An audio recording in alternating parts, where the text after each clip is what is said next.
ta beauté. Et je vivrai tous les jours le délice de ton amour. Fais de moi un vase d'honneur au service de ta grandeur. Pour qu'un jour, oui, ma couronne devant les gardes de ton trône. Fais de moi un vase d'honneur au service de ta grandeur. Pour qu'un jour, oui, ma couronne devant les gardes de ton trône.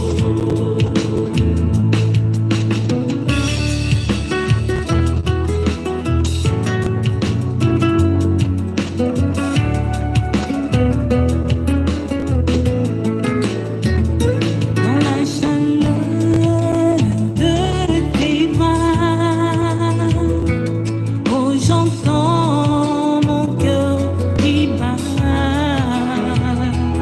Près de toi, je veux entendre des mots si doux et si tendres. Jamais seul sans toi, oh Père. Car sur moi, ta main, oh Père, des grands signes et des prodiges. Est-ce que le prophète Gaël se trouve là? Je suis bien là, mon frère. Très bien. Donc, j'ai pris au nom du Seigneur Jésus-Christ de Nazareth que les frères et ceux qui nous écoutent dans le monde entier puissent répercuter les versets que nous allons les parcourir avant qu'ils ne disent certaines choses qui vont être dites maintenant. Nous allons lire les livres et je vais donner les livres en désordre tel que ça vient et on pourra lire, d'accord? On va aller dans le livre de 1 Samuel chapitre 17. On va lire 1 Samuel chapitre 17. On va feuilleter également 2 Rois chapitre 18. D'accord. 2 Rois chapitre 18. On fera un détour également dans 1 Samuel chapitre 23. 1 Samuel chapitre 23.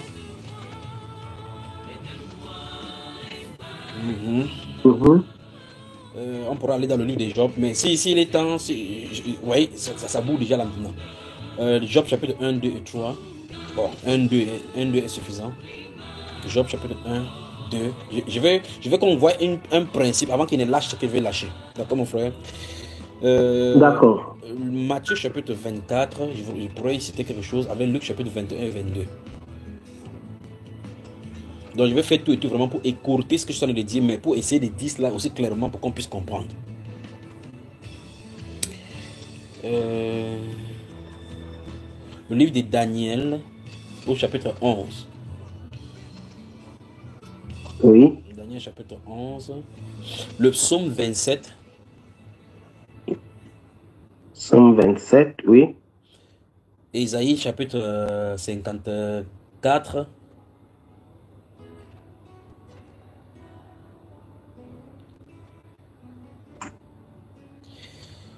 Malachie chapitre 4. Donc j'ai dit 2 Rois chapitre 18. 2 Rois le chapitre 18. 1 Samuel chapitre 17. On va voir dans ce que vous allez voir dans ce tableau là, vous allez voir de quoi il est question quand je vais avancer au fur et à mesure. C'est le meilleur moyen de transmettre ce message prophétique concernant le monde. D'accord mon frère? D'accord mon frère. Donc comme j'ai donné comme ça, c'est parce que j'ai donné comme ça au fur et à mesure. Pour te demander les versets, tu me dis on y va là-bas. J'ai dit ce qu'il veut dire. Romains chapitre 8. Romains chapitre 8. Je ne sais pas encore quand les bien-aimés sont disposés pour qu'on fasse encore de live, pour que je touche un pan de cette... Ce qu'on a devoir faire là, ce qui concerne les prophéties seulement, pour qu'on comprenne le temps. C'est parce qu'en fait, le code dans l'air qui a changé, On a avancé d'un cran. On dit cran. Ma femme dit qu'elle est seulement amoureuse. D'un cran. La sœur dit à la sœur grâce qu'elle me regarde plus comme elle me regarde dans ce studio, mon frère. D'un cran, c'est cran ou clan? Tu as dit cran. Un cran. Cran. On a bougé d'un cran dans l'espace prophétique. Alors, vous remarquez comment j'ai dit, la façon que j'ai dit avec boldness, le prophétie sur le Cameroun. On dit comme ça, on challenge les veilleurs pour qu'ils avancent des choses. Ça secoue. Les gens disent, qu'est-ce qui se passe? Les rumeurs arrivent, on dit, est-ce que c'est ça? C'est pas ça. Vous qui avez écouté les messages sur le Cameroun, qui avez suivi les messages sur le Cameroun qui a été dit, ne vous inquiétez pas, quand les événements vont s'approcher, au fur et à mesure, consultez les posts qui sont sur Tchibamba. Je ne dirai pas les choses avec code cette fois-ci, parce que les carottes sont cuites. Et donc, vous autres qui êtes en Europe, à l'extérieur, vous avez des gens ici, vos familles ici, il est temps que vous les ravitaillez. Ravitaillez-les bien. Ne vous inquiétez pas, ravitaillez, on a notre stratégie. Comme ils ont un jeûne des mois de mars, ils ne vont pas trop vite finir. Parce qu'ils ne vont pas trop manger 3 fois par jour. Ça ne doit pas vite finir. Donc d'un côté, frère Gaël, c'est quand même magnifique du fait que le Seigneur prévient son peuple au milieu de la tribulation avant que ça n'arrive. Pas vrai? Tout à fait, mon frère. C'est merveilleux. Tu vois la prophétie où dans Matthieu chapitre 24, où les apôtres avaient consulté Pierre étant d'apprécier le temple de Jérusalem. Et le Seigneur Jésus-Christ lui a dit qu'il ne restera pas assis pied sur pied qui sera détruit. On voit effectivement que ça a été détruit en l'an 70 sur Titus, pas vrai? Et quand le Seigneur a dit que les armées vont monter et lever les tranchées contre elles. Or, il est temps de le dire comme ça à ses disciples. Pendant qu'il dit à ses disciples comme ça, Matthieu n'était pas encore écrit pour qu'on dise que tout le monde va consulter plus tard.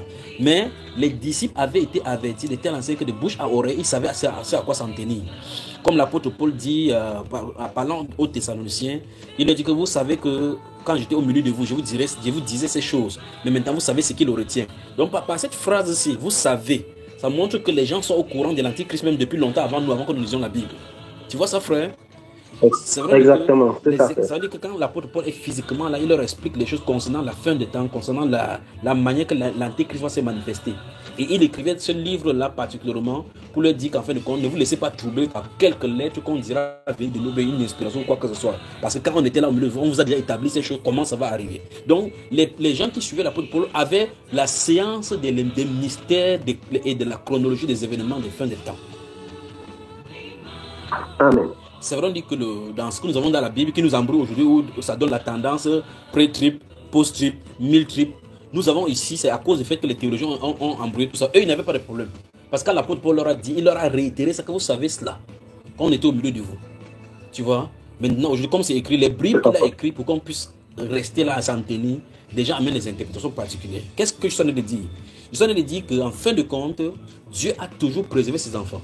De telle enseigne que quand Titus, en l'an 70, vient, aucun des disciples de Jésus n'est mort dans la tribulation que Titus a fait. Parce que tous, sans exception, avaient été sortis de Jérusalem. Parce que quand ça approchait, le Saint-Esprit a dit, c'est le moment de ce que le Seigneur a dit que Jérusalem sera barricadé. Ah, j'entends ça, Jérusalem. Ça, c'est Yaoundé ça. Que Jérusalem sera barricadé. Et quand il a dit ça, les disciples sont sortis juste après. Il a dit, priez que votre fille ne soit pas au moment en hiver. Donc, si ça sort de l'hiver, on ne peut pas fuir dans le froid. Parce que vous fuirez l'épée. Le froid vous tuera à l'extérieur, tu vois ça? Et quand Jérusalem avait été barricadé, effectivement, sur Titus, ils ont détruit, ils ont pillé Jérusalem, détruit les femmes enceintes et ainsi de suite, nourrissant et autres. La détresse était vraiment terrible au point où ils ont cru que c'était le jour du jugement. Alors que c'était la colère contre le peuple, pas vrai? Tout à fait. Dans cette première partie, je veux qu'on aborde le sujet, je pourrais appeler cela nos réactions aux prophéties. Bon, je crois que ce serait bien qu'on utilise comme ça là. Nos réactions aux prophéties. Nos réactions aux prophéties. Aux prophéties. Je prends un exemple, c'est merci Père, merci vraiment.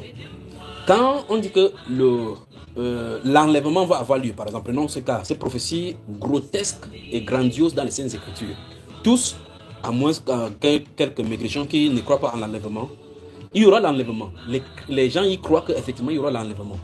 Mais on ne va pas juste rester comme ça, bras croisés, en sachant qu'il y aura l'enlèvement. Ce n'est pas nous qui nous enlevons, c'est le Seigneur qui nous enlève. Alors, il y a des questionnements qui tournent autour de cet enlèvement-là. La question que quelqu'un, en sachant qu'il y aura l'enlèvement, va se poser la question, il y a un certain nombre de questions qu'on doit se poser. Les questions sont, qui sera enlevé? Quelle est la période de l'enlèvement? Qu'est-ce qui va se passer durant ce moment-là? Quelles sont les conditions pour participer à l'enlèvement? Pas vrai, frère?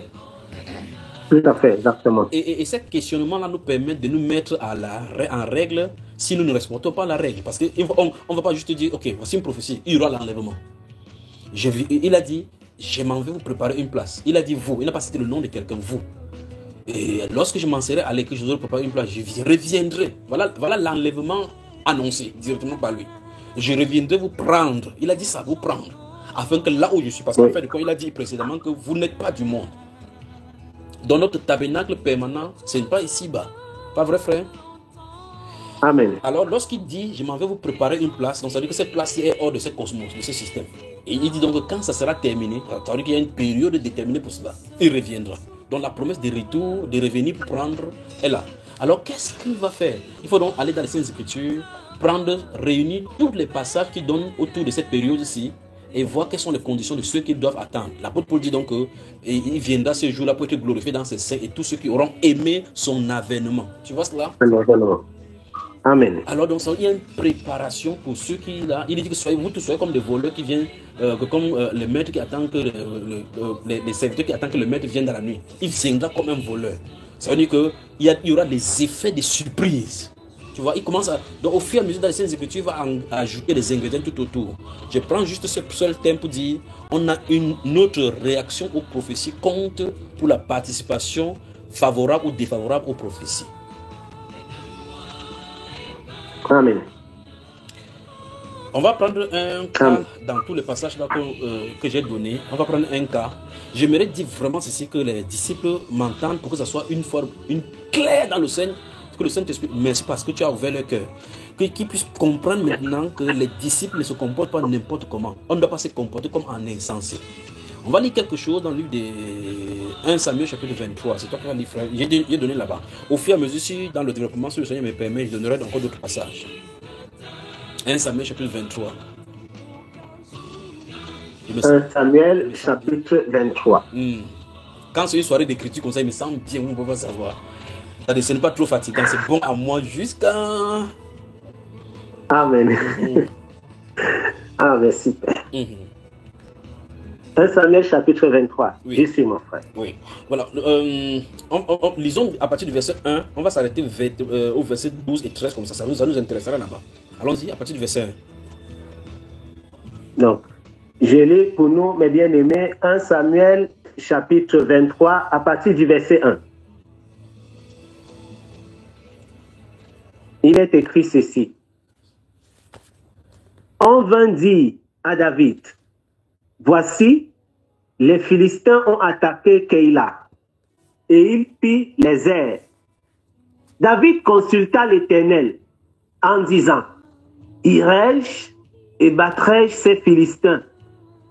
Et l'Éternel lui répondit, va, tu battras les Philistins et tu délivreras Keïla.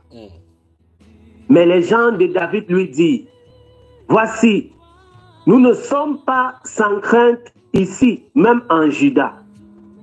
Que sera-ce si nous allons à Keïla contre les troupes des Philistins? David consulta encore l'Éternel. Et l'Éternel lui répondit, lève-toi, descends à Keïla, car je livre les Philistins entre tes mains. David alla donc avec ces gens à Keïla, et il se battit contre les Philistins. Il amena leur bétail, et leur fit éprouver une grande défaite. Ainsi, David délivra les habitants de Keïla. Lorsque Abiatar, fils d'Achimélec, s'enfuit vers David à Keïla, il descendit, ayant en main l'éphod. Saül fut informé de l'arrivée de David à Keïla. Et il dit, Dieu le livre entre mes mains, car il est venu s'enfermer dans une ville qui a des portes et des barres. Et Saül convoqua tout le peuple à la guerre. afin de descendre à Keïla et d'assiéger David et ses gens. David, ayant eu connaissance du mauvais dessein que Saül projetait contre lui, dit au sacrificateur Abiatar, apporte les fautes. Et David dit, Éternel, Dieu d'Israël, ton serviteur apprend que Saül veut venir à Keïla pour détruire la ville à cause de moi. Les habitants de Keïla me livreront-ils entre ses mains? Saül descendra-t-il comme ton serviteur l'a appris?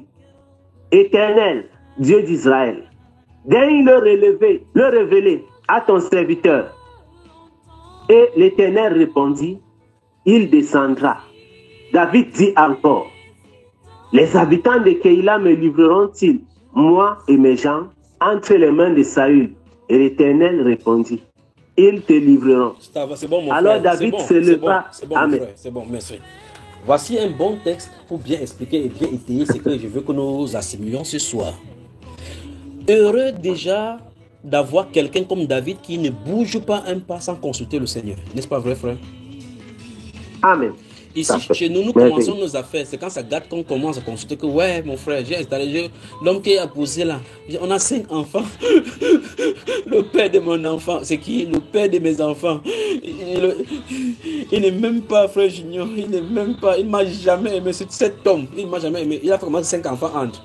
Donc, chaque fois, quand il avait mis un premier enfant, il avait dit je te déteste. Il a mis un. Après, il a mis le deuxième, il a dit je te déteste. Tu as accepté. Donc, les gens prennent des résolutions d'abord sans le Seigneur. Puis quand c'est dur, on consulte Dieu. Celui-ci, lui, avant de bouger, il consultait Dieu. Pas vrai, frère? Amen. Très bien. Maintenant, nous voyons chaque fois la révélation des événements futuristes qui étaient au-devant de lui, qui demandaient à consulter, sont l'équivalent de ce que je suis en train d'appeler prophétie. C'est-à-dire que Dieu révèle quelque chose. Quelle est notre réaction vis-à-vis? À l'entame de mes propos, j'ai parlé par exemple de l'enlèvement où le Seigneur lui-même a prophétisé l'enlèvement. Alors je parlais donc de notre conditionnement par rapport à cette prophétie-là pour y participer.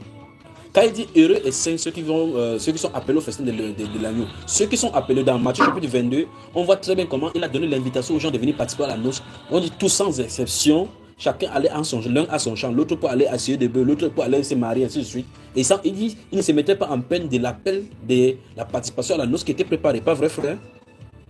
Ça veut dire que l'invitation est donnée, la parole est donnée pour venir. Cette parole prophétique est donnée pour venir.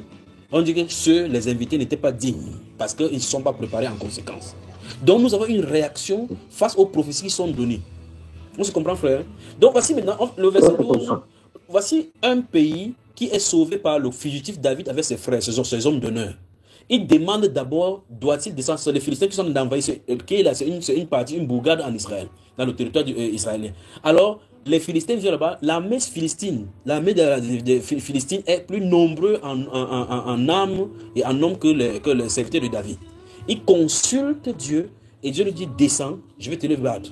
Les gens essaient de le persuader que, en fait, est-ce que les gens là, ils sont dangereux. Si on part là-bas maintenant contre les troupes de Philistins, est-ce qu'on va s'en sortir? Il consulte encore Dieu, dit va, je te les livre entre les mains.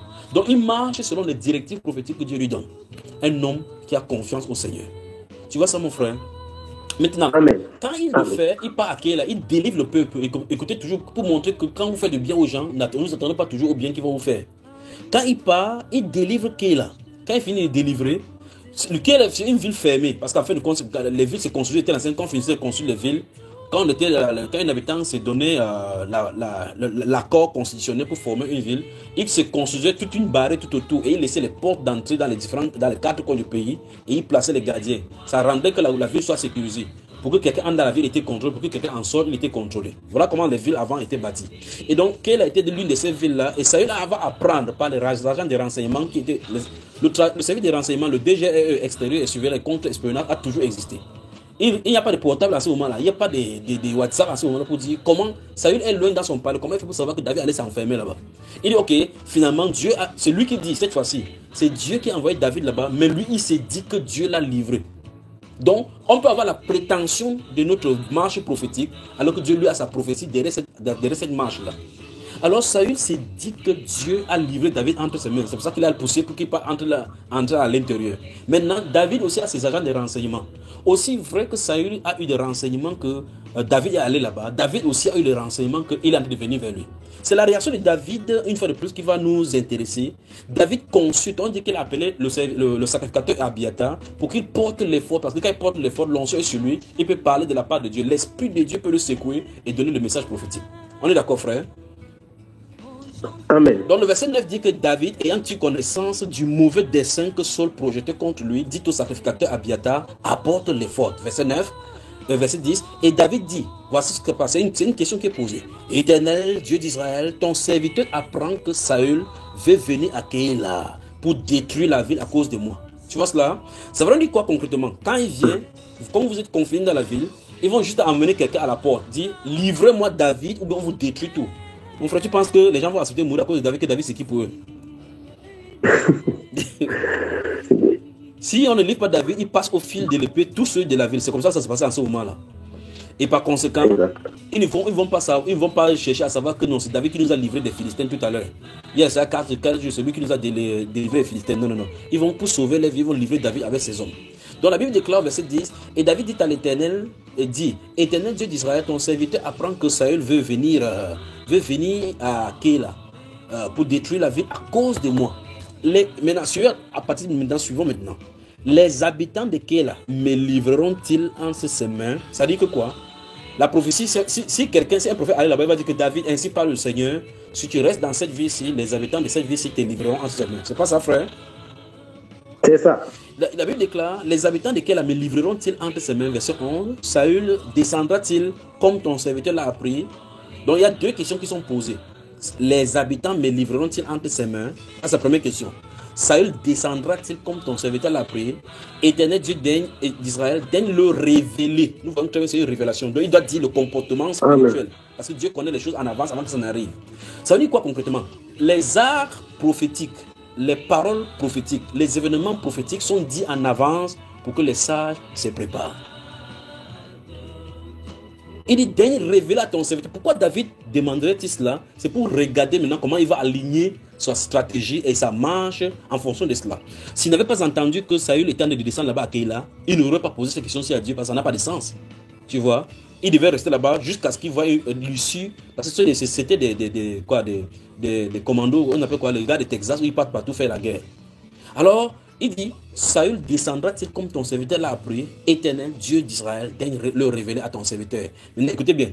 Et l'Éternel répondit, il descendra. Donc, le Seigneur répondit à la deuxième question. C'est-à-dire, comme tu as entendu là, il est en train de venir. Ça veut dire qu'il dit comme ça, Saül n'a pas encore pris la raison de venir. Vous voyez cela? Donc, il va venir. Dieu lui dit qu'il va venir. Verset 12, David dit encore. Donc, David revient sur sa première question. Les habitants de Keïla me livreront-ils, moi et mes gens, entre les mains de Saül? Et l'Éternel répondit, ils te livreront. C'est pas ce qui est écrit, frère? C'est ça, mon frère. Très bien. Quel est le titre de cet enseignement? Nos réactions aux prophéties. Très bien. Alors, maintenant, lis la suite maintenant. Allons-y. Verset 13. Verset 13. Alors David se leva avec ses gens au nombre d'environ 600 hommes. Ils sortirent de Keïla et s'en allèrent où ils purent. Saül, informé que David s'était sauvé de Keïla, suspendit sa marche. Maintenant, frère, tu es prophète. David, attends Amen. d'abord. David le Seigneur a donné un faux prophète à David, une fausse prophétie à David. N'est-ce pas? Ah, Seigneur. Waouh. Tu as vu ça? C'était bien sûr que c'était une vraie prophétie. Bon, il a dit clairement que Dieu a dit il descendra ou il ne descendra pas. Il a dit qu'il descendra. Alors, il a alors descendu. Non. Très bien. Donc, il y a des prophéties modifiées par nos comportements en vue de la réaction dans les prophéties. Amen. Tu vois cela? Amen. Amen. J'aurais souhaité vraiment qu'on soit en visuel, en audio, ne vous inquiétez pas les prophètes. On va... Rappelez-moi seulement si le Seigneur permet qu'on vienne en Europe par rapport aux prophètes, particulièrement ça, on parle de ces choses qui concernent les aigles. D'accord, mon frère? D'accord, d'accord. Donc voici, Amen. la Bible déclare au verset 11, le dernier passage du verset 11, il dit que « Et l'Éternel répondit, il descendra ». Ça c'est clair qu'il n'a pas dit « il pourra descendre ». On est d'accord?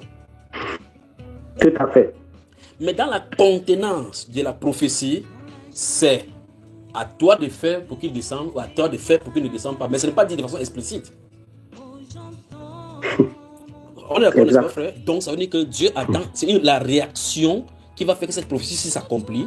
C'est la personne ou bien les personnes à qui ces prophéties sont destinées qui feront que ça s'accomplit ou que ça ne s'accomplit pas. Parce qu'en fin de compte, finalement, Saül n'est plus descendu. Pourtant, c'est Dieu lui-même qui a dit. C'est pas un prophète qui a dit, frère. C'est Dieu lui-même qui est le prophète qui a prophétisé. Amen. Ok, maintenant je te pose la question en tant que prophète. David a eu le message prophétique, oui ou non? Il a reçu, mon frère. Très bien. Rappelons les deux questions qu'il a posées à Dieu. Quelles sont les deux questions? David a demandé à Dieu, est-ce que les gens de la ville vont le livrer, Oui. lui et ses gens? Oui. Et il a demandé à Dieu également, est-ce que Saül va descendre? Oui. Ça, ce sont les deux questions qu'il a posées au Seigneur. Et Dieu a répondu à toutes les deux questions. Et finalement, est-ce que la prophétie s'est accomplie? Si on veut regarder physiquement comme les gens ont l'habitude de regarder, non. Puisque, en réalité, on n'est pas arrivé au bout. C'est-à-dire que la réaction de David a fait qu'on ne perçoive plus la descente de Saül. Très bien. Parce qu'en fin de compte, s'il descendait là-bas, il descendait parce à cause du fait que David était là. Ça veut dire que quoi? Ça veut dire que la réaction de David a fait, parce que c'était une prophétie qui allait dans un mauvais sens pour sa propre vie. Alors, le choix de la décision qu'il a fait, Dieu ne lui a pas dit ce qu'il faut faire avec cette prophétie-là. Comme il lui a dit comme ça. S'il restait là en disant que Dieu va me protéger, Dieu lui a dit ce qui va arriver. On est d'accord? Amen. Très bien. Alors, dans ces livres, qu'est-ce qu'on veut nous faire comprendre maintenant? C'est que si tu ne comprends pas les messages prophétiques, il faut fermer ton tuyau d'échappement. Amen. Il y a des gens, je crois que c'est pour ça qu'il dit que c'est plein dans les Saintes Écritures. Vous vous souvenez dans le livre de 1 roi, enfin, dans le livre de 2 rois, où il y avait la famine toujours sur la terre et on avait, le prophète avait prophétisé, ils avaient fait des fautes devant le Seigneur et Élisée était là. Élisée a dit que demain à cette heure, si vous aurez quelque chose à la porte, on dit l'officier du roi sur lequel était appuyé le roi, a dit que quand l'Éternel ouvrira les cieux, pareille chose, tu l'observeras, tu ne mangeras pas. Pas vrai, frère? Ça fait. S'il fermait son tuyau de moment, il devait manger lui tranquillement.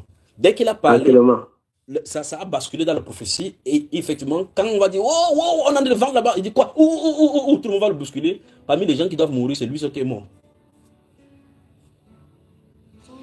Alors qu'il pouvait seulement rester tranquille, attendre que ce qu'on dit arrive ou pas.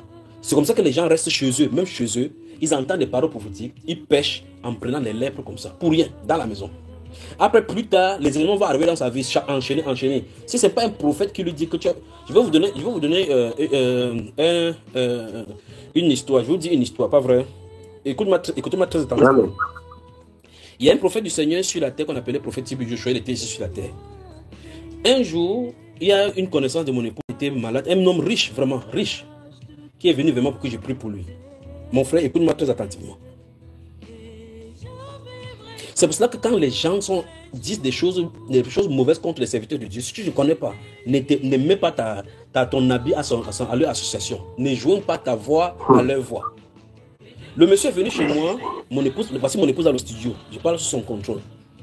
Il ne sait même plus si c'est nous qui étions allés chez lui. C'est nous qui étions allés chez lui. On lui avait acheté de l'eau là où il habitait là-bas. Ça, c'était pas mieux. Alors, nous sommes allés lui rendre visite. Il a l'argent, mais il ne peut pas jouir de cet argent. Ça ne fait que finir entre les mains des pasteurs et prophètes. Parce qu'en fin de compte, lui, quand tu le vois, il verse seulement l'argent. Mais je rends grâce à Dieu que je n'ai jamais pris ces 5 francs. Pour qu'il ne vienne pas dire qu'il a nourri le serviteur de Dieu là.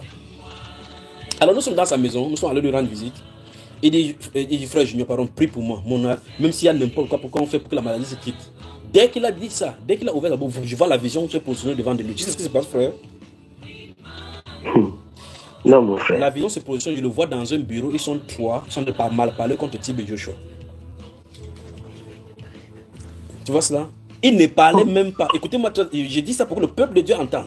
Il ne parlait même pas ça, il n'a même pas ouvert son tuyau d'échappement. Il était seulement au milieu des gens qui parlaient. Donc, c'est entre les pasteurs, comme c'est quelqu'un qui était entre le bureau du pasteur. Et l'un de ces pasteurs-là venait du Niger pour venir faire campagne dans leur église ici à Douala. Et donc, celui-là est en train de dire au pasteur-là qu'il peut mettre son... Écoutez comment un être humain peut ouvrir sa soupape pour des choses qu'il ne connaît pas. Qu'il peut mettre son salut en jeu, que Tibi Joshua est du diable. Et celui-ci était parmi. Et le Seigneur devait me montrer ça. Je lui dis, mon cher, tu as participé à l'iniquité. C'est ainsi que le Seigneur, tu dois te rendre au Nigeria, demander pardon à ce pasteur, celui-là. C'est lui qui doit prier pour toi seul, pour que tu sois guéri. Avec un présent. Voilà l'ouverture pour lui, pour sa santé. Il est resté comme ça, il s'est affalé dans la chaise. Il a vu que les vrais problèmes de sa vie ont commencé là-bas.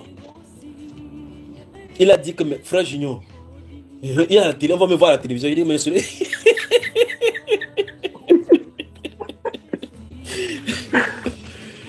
Il a dit que voilà la télévision, on va me voir à la télévision, comment on prie pour moi. Il dit, en tout cas, tu as le choix, c'est ce que j'ai vu, c'est ce qui a été dit. Vous savez ce qui se passe? Voilà, le prophète Jacques est rentré à la maison, il a toujours cette maladie-là. Et personne sur la terre notera cette maladie-là, il partira avec cette maladie. Terrible. Si il met la main sur lui comme ça, j'essaie de prier en disant, oh Seigneur miséricorde, je ne veux pas que sa maladie vienne sur moi. Lui, chacun porte sa croix. Ouvrir son tuyau. En tout cas, depuis la Genèse, quand le prophète Noé a bu et l'a saoulé, et que son fils Cham a vu, il a parlé, mal parlé, en riant. La malédiction est venue sur sa descendance. Les gens ne comprennent pas que c'est un principe dans le gouvernement de Dieu que Dieu a de mettre comme ça en place. Et quoi, comme on est sur la grâce, on peut dire n'importe quoi. Donc quand tu ne connais rien sur un serviteur de Dieu, c'est pas Dieu qui t'a dit, ne participe pas au conciliabule des gens. Amen. David connaissait ce principe, c'est pour ça que vous voyez comment il esquive Saul. Si David allait face à face avec Saül, Saul en l'espace de 2 minutes, il détruisait Saul. Vous comprenez cela? Tout à fait. Mais le fait qu'il y a la main de Dieu était sur lui, même quand un serviteur a la main, si un serviteur est loin de Dieu, s'il est en disgrâce, laissez-le tranquille entre les mains de Dieu, que ce soit son maître qui le corrige.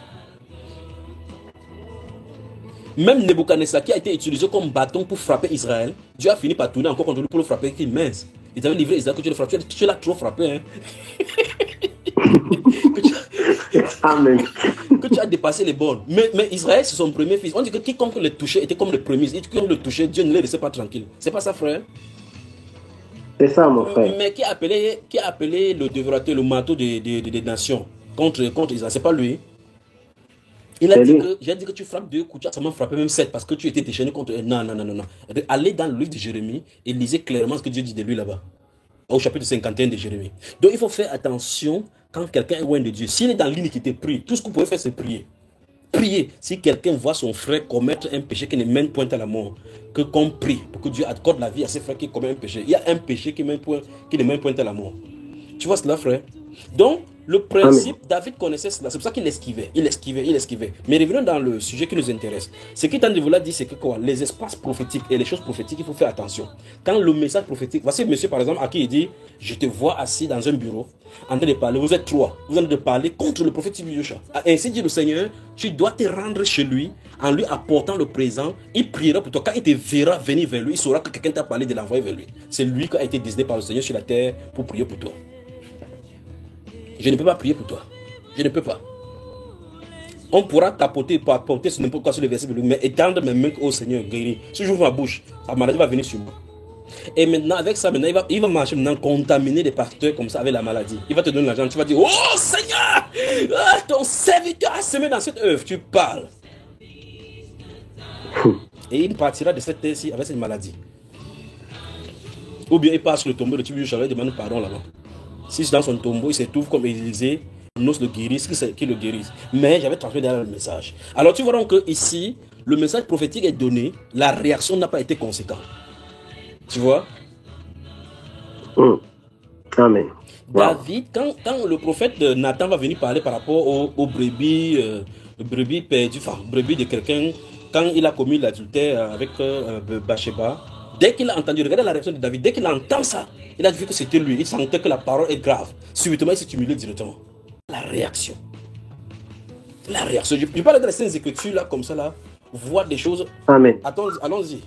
Allons voir la mort d'Ézéchias avant de revenir. Allons dans le livre 2 rois. Voyons quelque chose. 2 rois. Oui.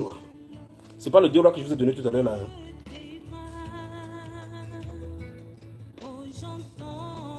2 rois, chapitre 20. On y va. Oui, allons-y là-bas.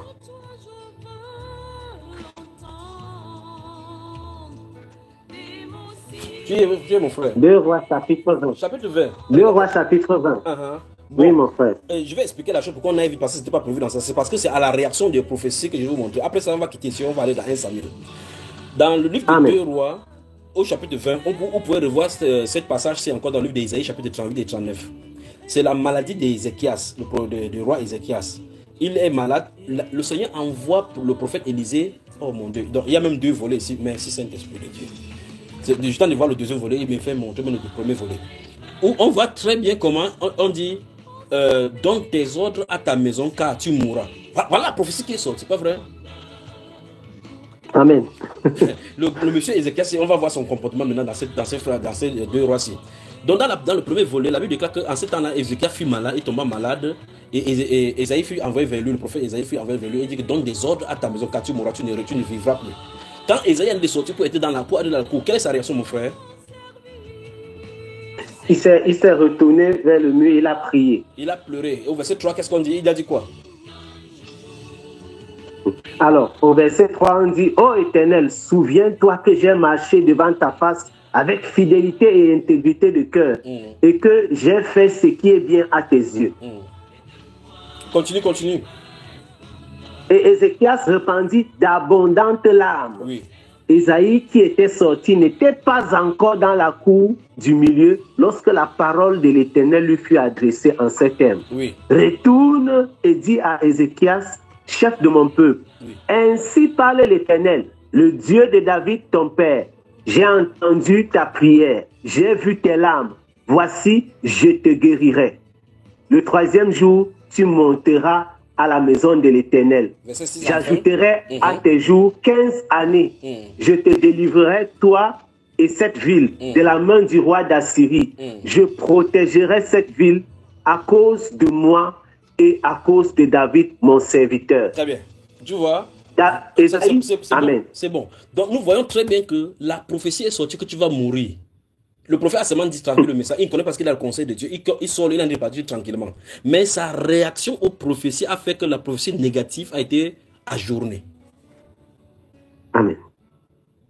Il s'est humilié. N'est-ce pas, frère? Amen. Tu vois cela? C'est terrible. Mais maintenant, on est toujours dans le même chapitre, non? Il y a des choses qui me dépassent la Bible. Tu es prêt? Quand il va guérir parce que la suite de ce passage, il dit que Ésaïe va demander qu'on prend le truc de l'huile et on met sur ses pieds, ainsi de suite, on utilise. Voilà les instructions qui sont données. Et le Saint-Esprit dit que quelque chose d'arriver, ce sera la maladie de la peau. Cherchez l'huile de palmiste, l'huile de ceci. Il y a quelqu'un, un fou qui va entendre comme ça, dit qu'on a déjà vu ça ou dans la Bible, que l'huile de palmiste guérit ou là-bas. Ne vous inquiétez pas. Quand ça va venir, vous saurez de quoi il est question. Alors maintenant, écoutez bien. Quand il va finir de guérir maintenant, Babylone, les ambassades, le roi de Babylone va envoyer l'ambassadeur, enfin les ambassadeurs, les émissaires, comme dans les trucs les relations bilatérales entre les pays amis, pour aller saluer par rapport à sa maladie. En fin de compte, s'il était mort, c'est qu'on devait plutôt envoyer un représentant pour aller assister à ces obstacles, ces obsèques. Vos histoires de français se dérangent, mais pourtant la parole est bonne à moi. Alors, si ça avait été la mort dans la première prophétie, les gens devaient venir à ces obsèques sans savoir ce qu'il a dit, ce qui a amené sa mort, ni comment sa mort est venue. On ne saurait pas cela. Maintenant, ces gens, s'ils vont venir lui rendre visite, il va passer par le temps. Il ne sait pas comment on peut lui rendre visite. Il commence à montrer le temple, montrer l'or, montrer ceci, montrer cela. Pas vrai, frère? Tout à fait. Et le prophète, quand il va finir de faire, jusqu'à ce que la personne va partir, le prophète va venir lui poser des questions. Un de ces jours, je vais parler des questions prophétiques. Rappelez-moi qu'il parle de cela, les questions prophétiques. Vous allez voir ça partout dans les Saintes Écritures. Alors, je vois maintenant, c'est la deuxième partie de sa réaction maintenant. Non? Voici la première réaction. La prophétie est sortie, tu dois mourir. Il dit, il pleure. Quand on parle, il pleure. Dieu dit, ok, j'ai écouté ta prière, j'ai entendu tes larmes. Et puis il a changé. C'est Dieu qui a décidé de donner 15 ans.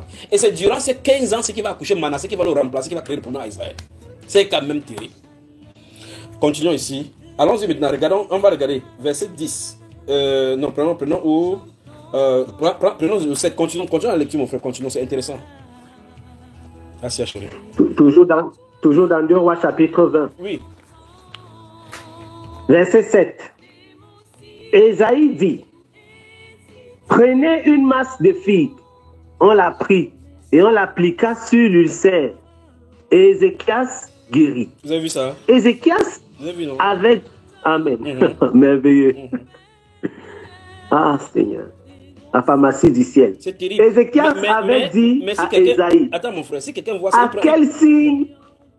C'est bon, c'est bon. Il disait que si quelqu'un voit ça, il dit que je prends aussi une masse de figues, mais sur le lycée, ça va guérir, ça ne guérira pas. Parce qu'il y a une instruction derrière. Amen. Allons-y mon frère. Merveilleux. Amen. Verset 8.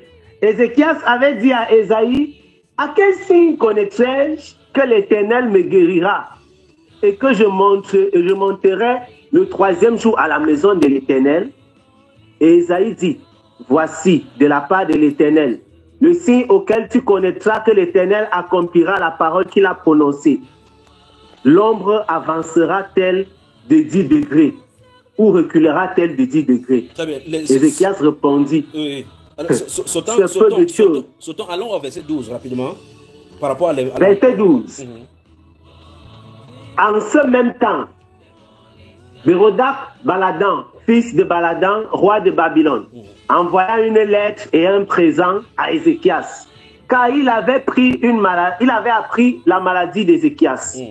Ézéchias donna audience aux invités et il leur montra le lieu où étaient ces choses de prix, l'argent et l'or, les aromates et l'huile précieuse, son arsenal et tout ce qui se trouvait dans ses trésors. Il n'y eut rien qu'Ézéchias ne leur fit voir dans sa maison et dans tous ses domaines. Qu'est-ce qui a pris ce roi? Esaïe, le prophète. Qu'est-ce qui a pris le roi, c'est mon frère? Qu'est-ce qu'il a pris? Allons-y, suivons maintenant. Le prophète va entrer en action maintenant. Allons-y. Esaïe,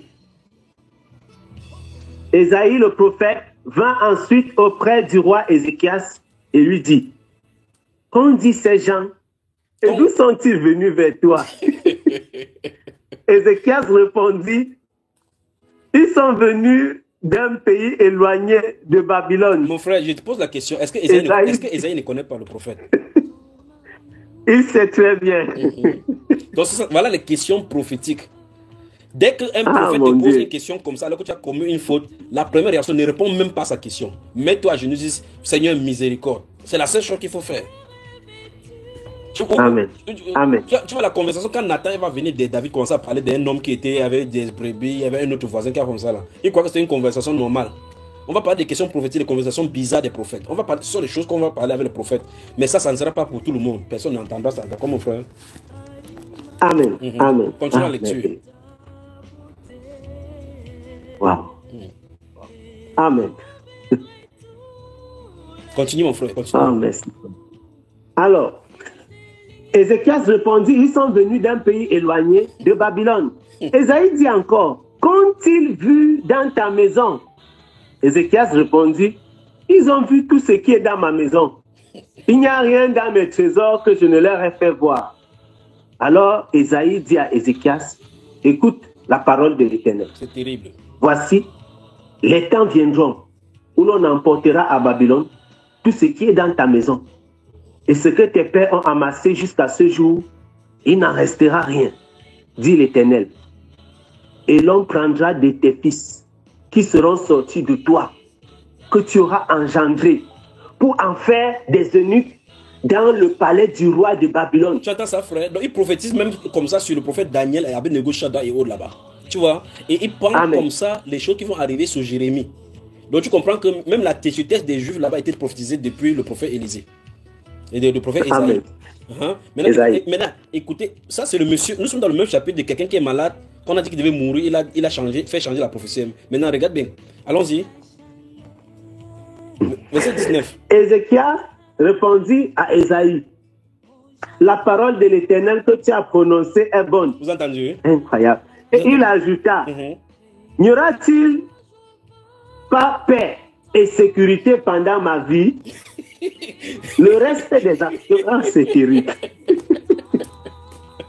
Donc, le reste des actions d'Ézéchias, oui. Oui. Donc, n'est-il pas écrit dans le livre des chroniques des rois d'Israël? Bon, c'est bon. Suis attentivement.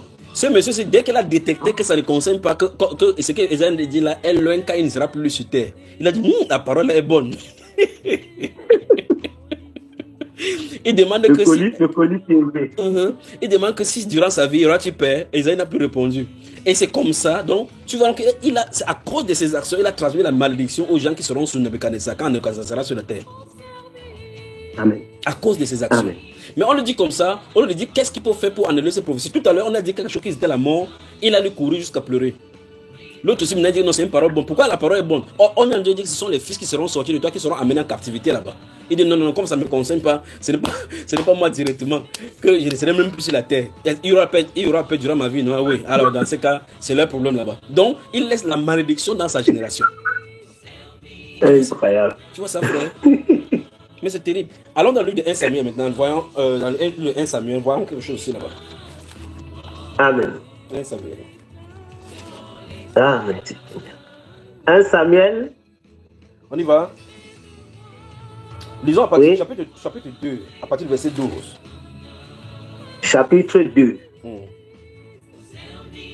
À partir du verset 12.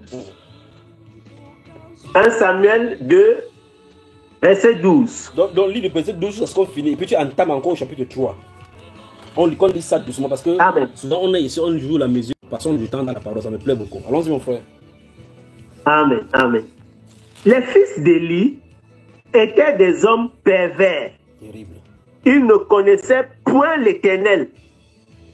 Et voici quelle était la manière d'agir de ces sacrificateurs à l'égard du peuple. Lorsque quelqu'un offrait un sacrifice, le serviteur du sacrificateur arrivait au moment où l'on faisait cuire la chair, tenant à la main une fourchette à 3 dents. Il piquait dans la chaudière, dans le chaudron, dans la marmite ou dans le pot. Et tout ce que la fourchette amenait, le sacrificateur le prenait pour lui. C'est ainsi qu'il agissait à l'égard de tous ceux d'Israël qui venaient là à Silo. Même avant qu'on fût brûlé la graisse, le serviteur du sacrificateur arrivait et disait à celui qui offrait le sacrifice: donne pour le sacrificateur de la chair à rôtir. Il ne recevra de toi point de chair cuite. C'est de la chair crue qu'il veut. Et si l'homme lui disait: quand on aura brûlé la graisse, tu prendras ce qui te plaira, le serviteur répondait: non, tu donneras maintenant, sinon je prends de force. C'est terrible. Ces jeunes gens se rendaient coupables devant l'Éternel d'un très grand péché, parce qu'ils méprisaient les offrandes de l'Éternel. Samuel faisait le service devant l'Éternel, et cet enfant était revêtu d'un éphod de lin. Sa mère lui faisait chaque année une petite robe et la lui apportait en montant avec son mari pour offrir le sacrifice annuel. Élie bénit Elkana et sa femme en disant: que l'Éternel te fasse avoir des enfants de cette femme pour remplacer celui qu'elle a prêté à l'Éternel. Et ils s'en retournèrent chez eux. Ça c'est Élie. Lorsque l'Éternel... ça c'est Élie, le sacrificateur, qui va parler les paroles prophétiques sur Anne. Ça va marcher. Hein. Il va avoir les petits frères de Samuel, de Samuel. Et ça va marcher. Maintenant, suivons son comportement tout à l'heure. Allons-y, continuons. Amen. Lorsque l'Éternel eut visité Anne, elle devint enceinte et elle enfanta 3 fils et 2 filles. 5 enfants. Et le jeune Samuel grandissait auprès de l'Éternel. Mon frère, regarde encore bien le verset 20. Regardez bien. Élie bénit Elkana et sa femme en disant... Je veux qu'on s'arrête là-bas pour parler de paroles prophétiques. Vous voyez, ici, il dit Élie bénit Elkana et sa femme. Ça veut dire que depuis le moment où elle avait lutté contre les pour avoir l'enfant, jusqu'à ce qu'elle a fini par accoucher Samuel, avec la grâce de Dieu, elle n'avait plus d'enfant. Mais la parole prophétique dit sur elle, par bénédiction, les paroles des prophètes, les paroles des sacrificateurs sont terribles. Il a juste dit, Élie bénit Elkana et sa femme en disant que l'Éternel te fasse avoir des enfants de cette femme pour remplacer celui qu'elle a prêté à l'Éternel. Et c'est tout, hein? C'est tout. C'est tout là. Et cette parole va amener 5 enfants en gestation. 5. Amen. Donc je vais revenir sur ça. Les paroles prophétiques. Il faut qu'on travaille dans les prophéties. Bon, on ne connaît pas maintenant les gens. Si les gens dérangent sur cette terre, s'ils te le disent. Continuons mon frère, continuons. Oh. Ah, merci Seigneur.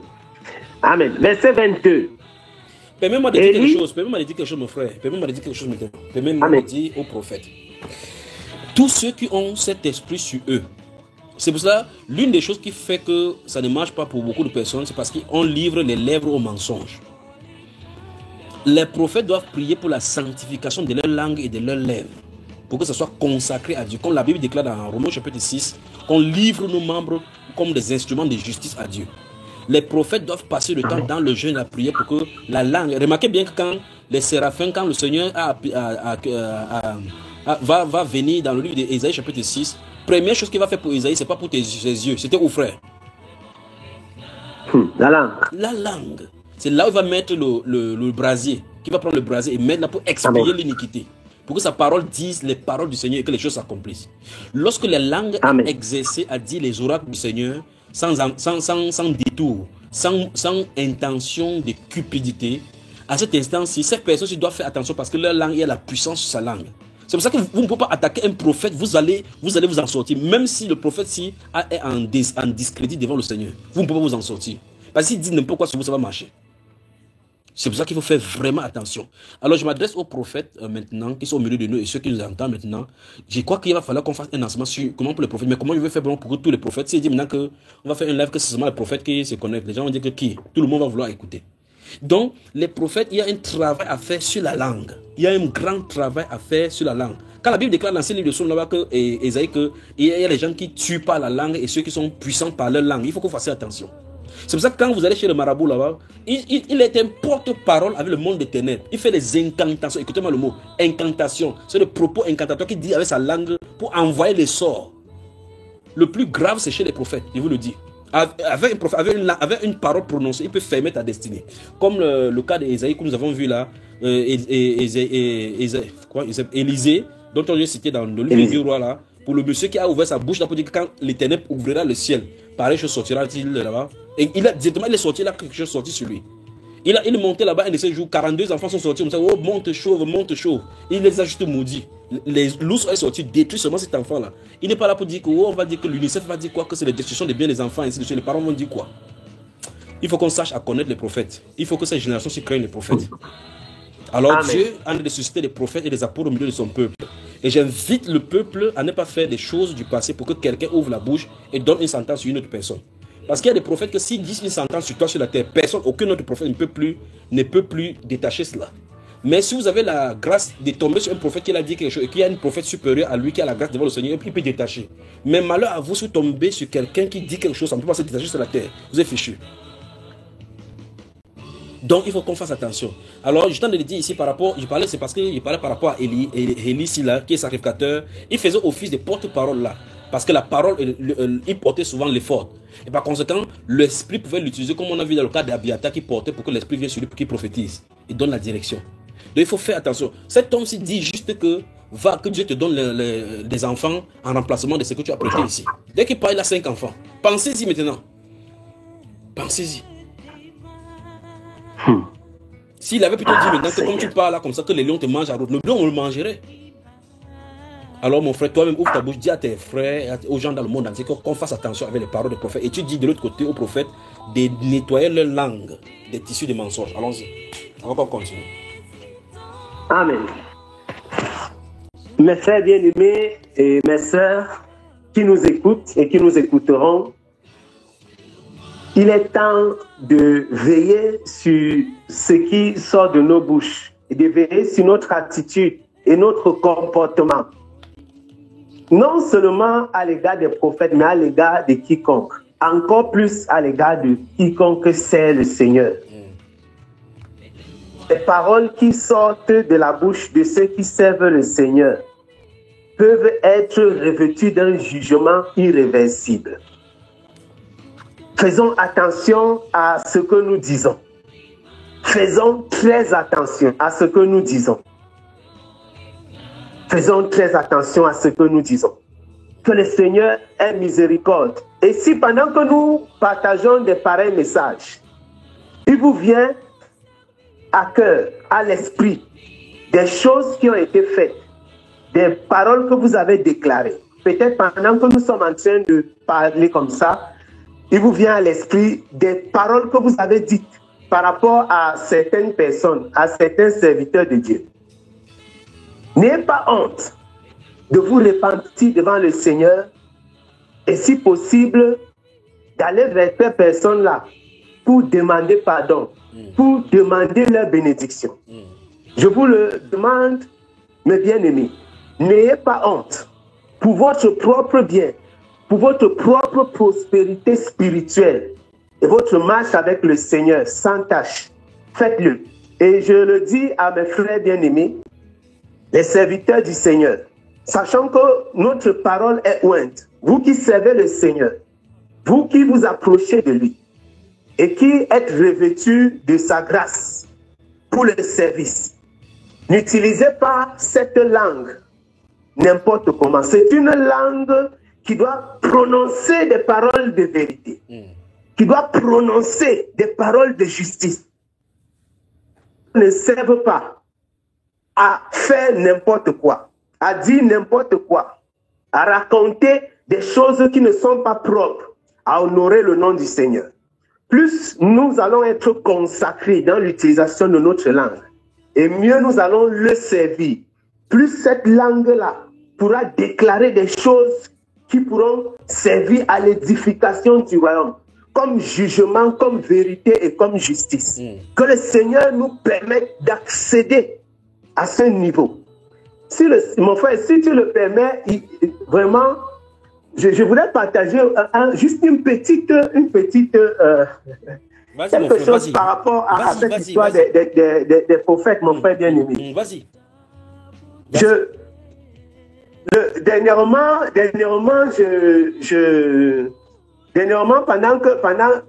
depuis lors, parce que le Seigneur a fait grâce.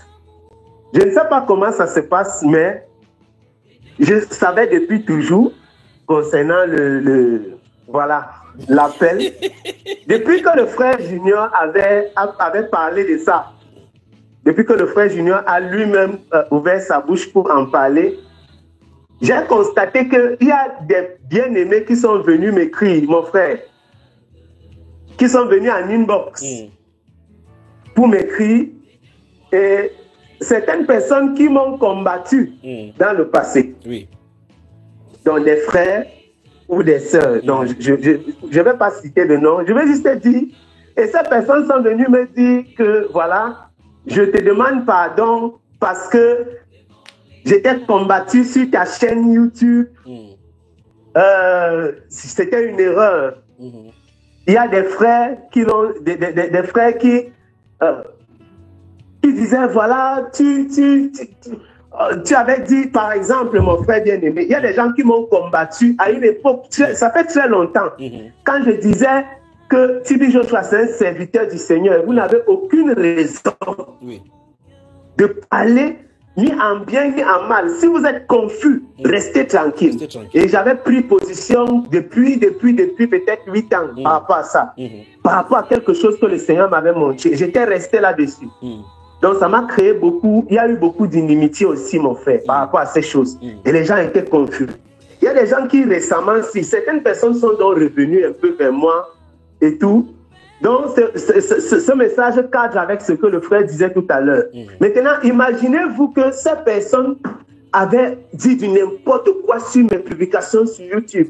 Oh, vraiment, tu t'associes aux gens que tu ne connais pas, tu racontes des bêtises, vous êtes les mêmes gens, vous parlez les mêmes choses.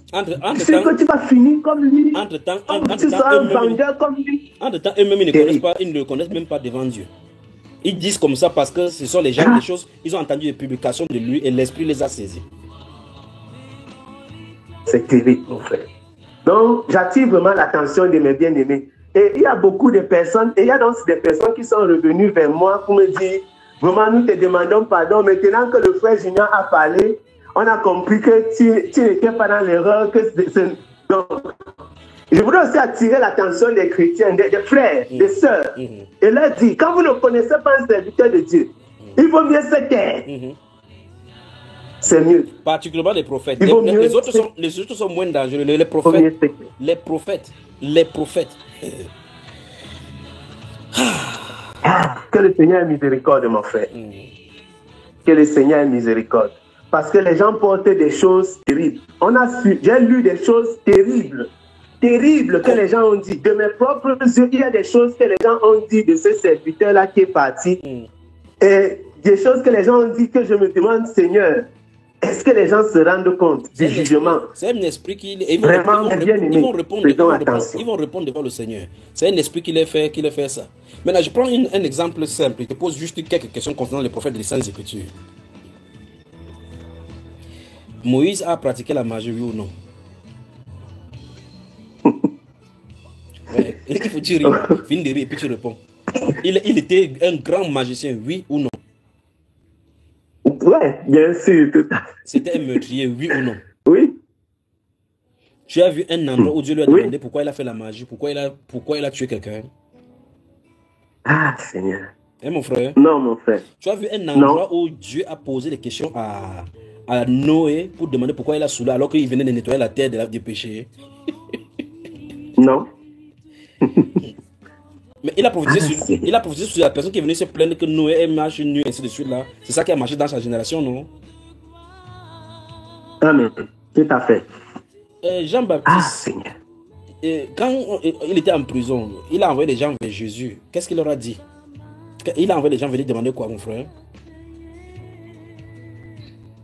Il a envoyé des gens aller demander à Jésus si c'était lui qui devait venir ou bien on doit en attendre un autre. Qui avait dit que voilà l'agneau de Dieu qui enlève le péché du monde? Qui avait dit ça? C'est Jean. A-t-il vu le ciel ouvert et l'esprit descendre sur lui?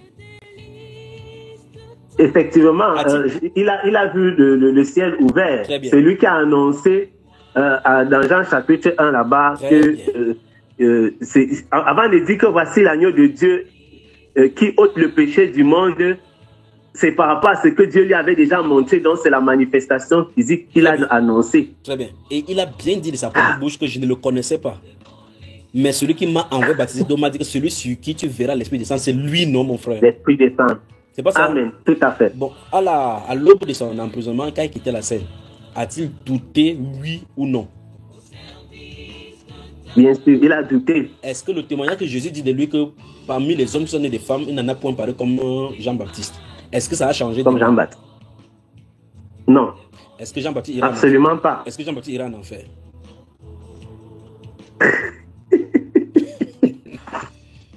Donc, Seigneur. Dis aux gens qui sont venus nous écouter qu'on laisse Dieu être le Dieu des jugements et qu'on fasse chacun pour sa part ce qu'on doit faire pour être sauvé et être à la place que Dieu nous attend. Dis-le, mon frère, dis-le. Prends le temps qu'il faut que tu leur dis ça.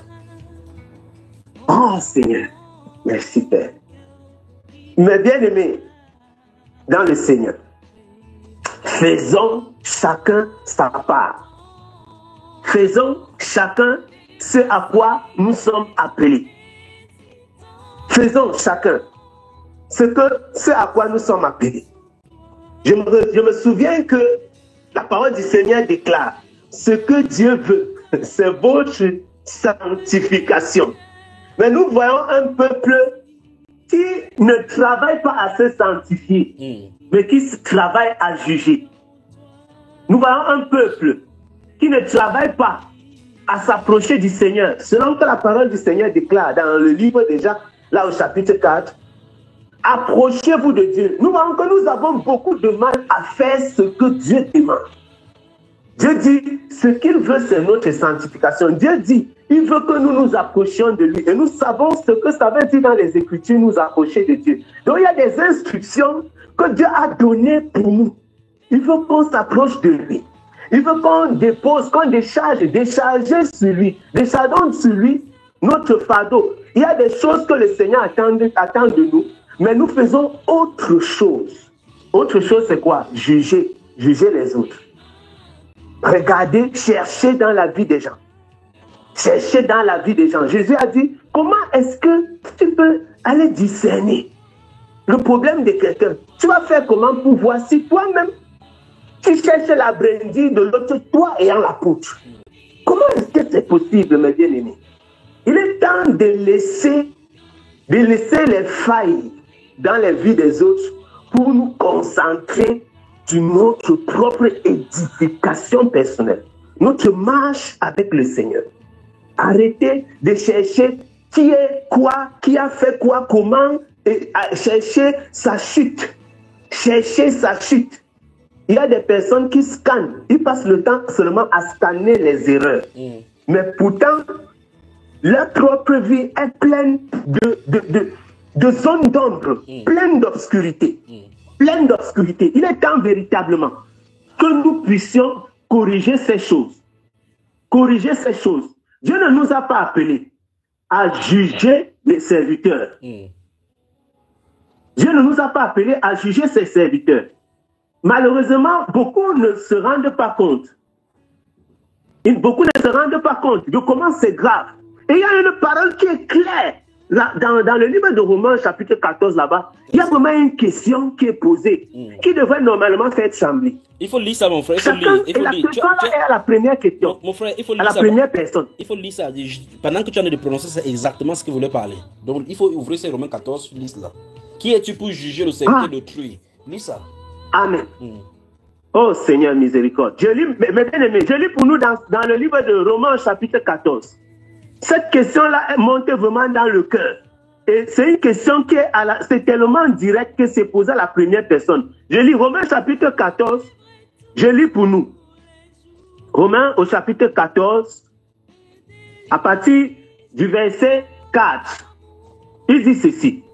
Qui es-tu, toi qui juges un serviteur d'autrui? S'il se tient debout ou s'il tombe, cela regarde son maître. Mais il se tiendra debout car le Seigneur a le pouvoir de l'affermir. Amen. Mes bien-aimés, donc il est du devoir de Dieu. C'est lui. En réalité, c'est Dieu qui décide qui fait quoi et comment. Le Seigneur, il est celui qui juge. Et lorsque nous jugeons, nous nous faisons nous-mêmes des juges. Mais la parole là est prononcée à notre endroit. Le Saint-Esprit pose une question directe. Il est rare de voir dans les Écritures, mes bien-aimés, les questions directes à la première personne. C'est très rare.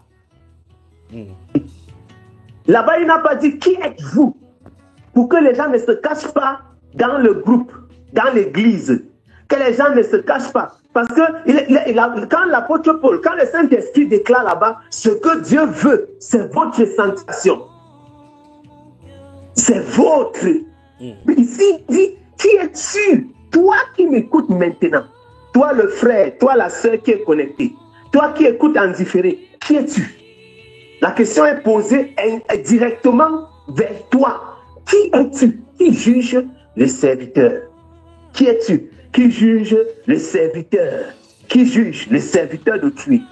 Ceux qui sont envoyés ne sont pas vos serviteurs. Ils ont été envoyés par leur maître. Ils ont été envoyés par leur maître. C'est pourquoi le Seigneur Jésus-Christ donne l'instruction. Il dit, priez donc le maître de la moisson afin qu'il envoie des ouvriers. Donc, c'est celui qui envoie les ouvriers qui est le maître de la moisson. C'est aussi lui le maître des serviteurs. Bien que ces serviteurs-là soient au service du maître dans l'église, ils ne sont pas les serviteurs de l'église. Et c'est pourquoi quand les serviteurs deviennent les serviteurs de l'église, il y a un problème. Et la parole déclare que les serviteurs commencent à faire les choses qui vont plaire aux hommes. Mais ce sont les serviteurs de Dieu. Ce sont les serviteurs d'autrui. Autrui, si, c'est Dieu. La preuve qu'autrui, si c'est Dieu, il est écrit plus bas que mais il se tiendra debout car le Seigneur. Donc autrui, c'est le Seigneur. Amen. Autrui, c'est le Seigneur. Donc il n'y a pas moyen de se cacher. Qui es-tu pour juger le serviteur d'autrui? Autrui là, c'est pour dire que pour juger un serviteur qui ne t'appartient pas, ce n'est pas toi qui l'as envoyé. Tu cherches quoi dans son travail? Est-ce que tu connais sa mission? Est-ce que tu connais sa mission? Qu'est-ce que tu cherches dans son travail donc? Parce qu'en réalité, il y a des serviteurs que, puisque vous ne connaissez pas, chaque personne a une mission. Chacun a un rôle à jouer. Quand tu regardais Pharaon, si on te dit que le type-ci, sa mission c'est d'être endurci jusqu'au bout, tu vas dire que mais comment le type-ci peut être têtu comme ça? Je n'ai jamais vu quelqu'un qui est têtu à ce point. Mais Le gars, le même Dieu qui a envoyé Moïse, c'est le même Dieu qui a endurci son cœur. Maintenant, si tu es derrière, tu es en train de regarder comment il fonctionne, tu ne vas jamais comprendre. Sauf si le Seigneur a exercé ton cœur au discernement, pour que tu perçoives qu'est-ce qui est caché derrière. Parce que derrière les événements là, il n'y a aucune façon de comprendre avec la sagesse humaine. Ce n'est pas possible de comprendre ça. Aucun homme normal, avec sa propre tête, ne peut réfléchir et d'être si bête jusqu'à ce niveau. Aucun. Mais c'est un endurcissement spirituellement provoqué. Donc, il y a des choses que nous n'allons pas comprendre, que vous n'allez pas comprendre. Il faut comprendre que ces hommes sont au service de Dieu. Et il arrive qu'on ne comprenne pas ce qu'ils sont en train de faire. Et quand tu ne comprends pas, vaut mieux se taire. Quand tu ne comprends pas, tu te tais et tu vas prier. Concentre-toi sur ta vie. Le Seigneur veut que tu te sanctifies, que tu purifies ton cœur, que tes pensées soient propres, que tes voix soient affermies, que tu sois affermi dans ta marche. Il faut que tu pries sans cesse. Voilà les instructions qui sont dans la parole. Soyez toujours joyeux. Mais les gens sont avec les mauvaisements, les chagrins, les soucis. Il dit, priez sans cesse. On n'a pas le temps de la prière, mais on a le temps de fouiller dans les prophéties. Oh, le prophète s'y a dit telle chose. J'attends. Les gens surveillent les prophéties jusqu'à ils surveillent les événements, ils surveillent l'heure et la date pour partir dire que tu mens. Ils surveillent. Ils surveillent. Ils surveillent. Ils surveillent. Les gens sont là. Au lieu de se consacrer dans la prière, dans le jeûne, pour chercher le Seigneur. Pour chercher le Seigneur. Qu'est-ce que les gens n'ont pas dit? C'est triste. Mais le Seigneur est fidèle parce qu'il soutient ses serviteurs. Amen. Il soutient ses serviteurs. Il soutient ses serviteurs. Le Seigneur est fidèle. Ne courez pas le risque. Parce que le Saint-Esprit déclare que c'est une chose terrible de tomber entre les mains du Dieu vivant. Ne courons pas le risque, mes bien-aimés. Ça ne sert à rien. Ça ne sert à rien de chercher à juger les serviteurs de l'autre. C'est une chose terrible. Terrible. Parce que les paroles que vous prononcez, même dans le secret, contre les serviteurs du Seigneur, ne se perdent pas. Souvenez-vous, lorsque Myriam et son frère étaient en train de faire les choses, Moïse n'était pas avec eux. Il n'était même pas là. Il n'était pas là. Mais bien aimé, aucune parole que vous n'allez dire contre le serviteur de Dieu ne sera perdue. Donc faites attention à vos paroles. Faites attention à vos paroles. Faites attention. Ce n'est pas toujours ce qu'on dit en sa présence qui va compter. Même ce qui est monté pendant qu'il était absent. Les choses que vous vous êtes dit dans le secret. Attention, faisons attention. La meilleure façon d'être épargné de ces choses, c'est éviter. Éviter, mes bien-aimés. Évitons.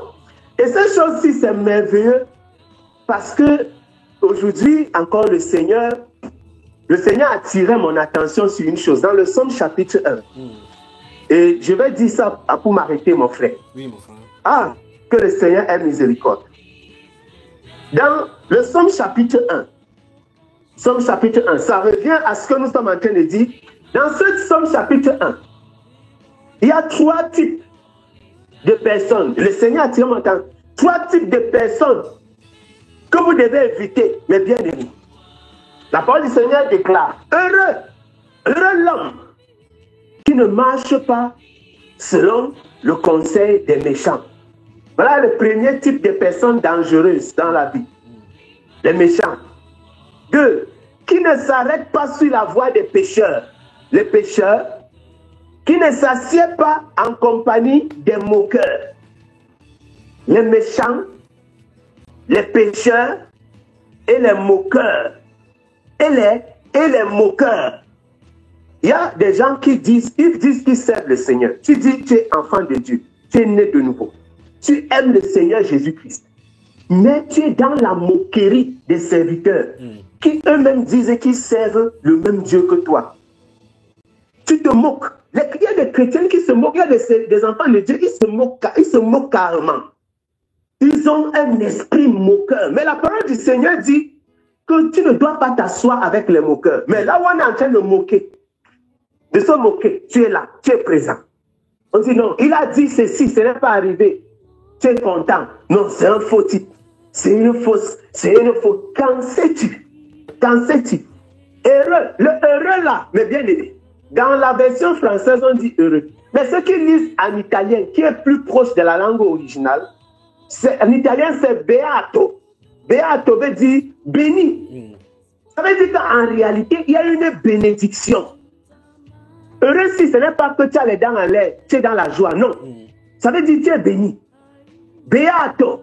Béni l'homme qui marche, qui ne marche pas selon le conseil des méchants.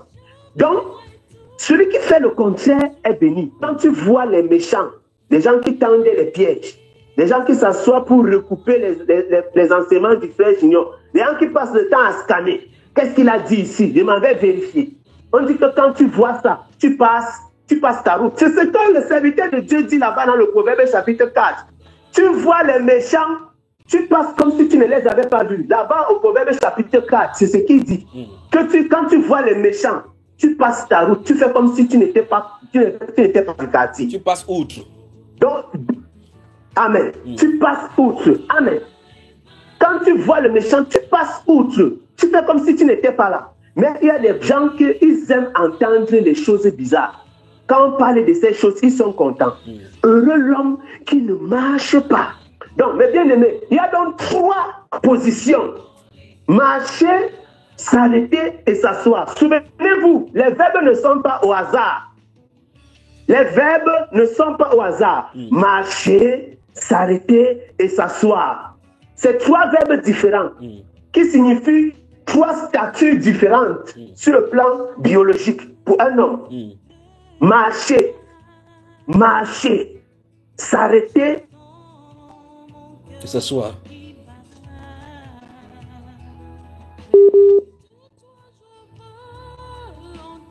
Nous avons un souci ici.